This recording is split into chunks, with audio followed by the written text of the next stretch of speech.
it's time for another update.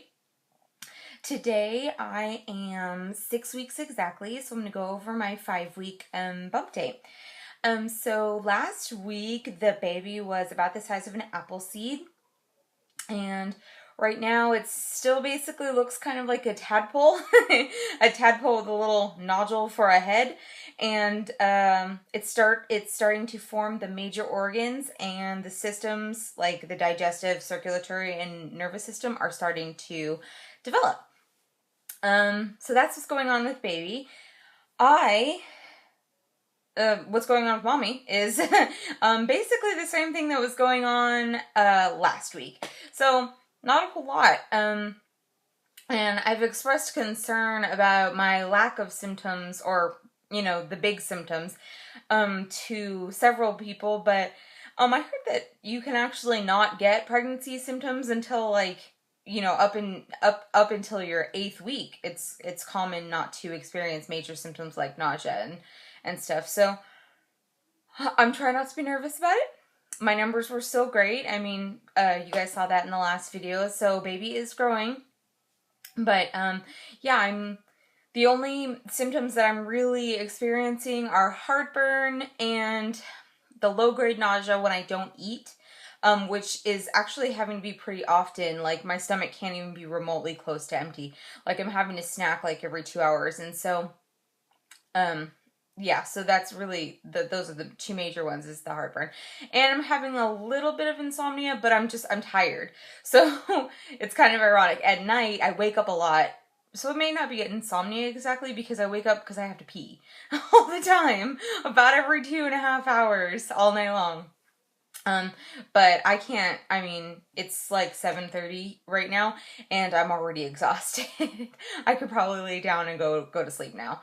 But, so just the heartburn and the frequent urination and, just being sleepy, just generally without a lot of energy, and getting tired quicker doing the same tasks that I've always done.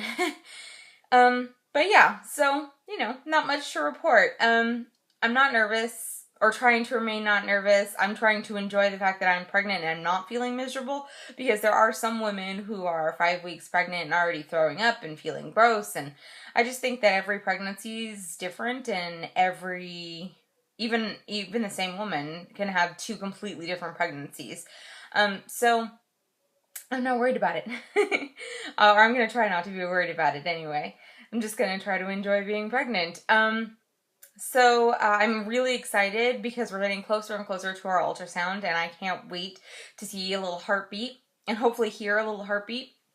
But yeah, so this last week, basically we've just, been stepping up our game, talking about not necessarily baby names, but like after baby's born. Like, a lot of the baby books that I've been reading have suggested that we start discussing, me and Brian start discussing, like, what things we liked about our childhood that we want to make sure go on in our kid's childhood, and what traditions do we want to start off with this kid, from the get-go. Elf on the shelf. Silly things like that. Santa or no Santa, or, all of those things. What things do we want to do with our children, and what things do we not want to do? What are things that we would rather try to avoid, or what other kind of rules that we want to have? And a lot of that's going to be for when the kid's a little bit older, but it's just crazy. We're planning how we're going to parent little people. I've been together with Brian for 7 years.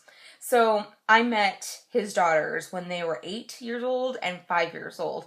So we got to do some fun stuff with them, but they were kind of tomboyish, and they didn't really play with dolls, and they weren't super into toys, and they weren't big readers. There wasn't a lot of traditions that they had already. So, we've been kind of going with the flow these last 7 years, and, we do some things with them, but,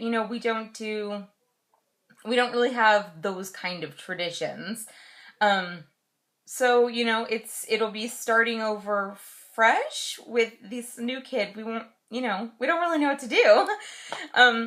And it's been a while since Brian's had a baby. I mean, his youngest daughter is now 13. I mean, you know, he hasn't been the father of an infant for, you know, 12 years. And I've never been the mother of an infant, so I have no idea what I'm doing.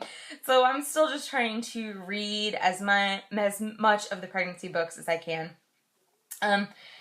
But yeah, I feel like a lot of the pregnancy books, even for the 5 weeks and the 6 weeks, they're catering to basically, you know, nausea, how to treat nausea, what to do for nausea, and are you having, you know, constipation, or, you know, I mean, and the symptoms that I'm just not experiencing. So, you know, I'm taking what I can from the books and, you know, just trying to roll with it. I'm sure at one point my pregnancy will catch up with these books, and I'll probably want to reread the chapters on nausea. So, that's it. That's all I have for updating, you guys. Yeah, so next week will actually be the Monday of our ultrasound appointment. So I will probably do the 6-week update and talk about the ultrasound all in one, even though that will technically be in the 7th week bump date. So yeah. Thanks for watching, guys. And again, if you guys have any questions for me or anything, or if you have advice for books that you really liked, or you know, just like traditions, like what do you plan on doing with your kids, like when they're little? You know, do you spank? I mean, you know, just basic things like, what are you planning to do with this kid? What are things that you really want to do with your children when you have them, or when they're born, or what are really important things to you that you want to instill in your child's childhood? So let me know in the comments below, and as always, if you could like and subscribe if you're new, and I will be talking to you ladies in a week. All right, bye.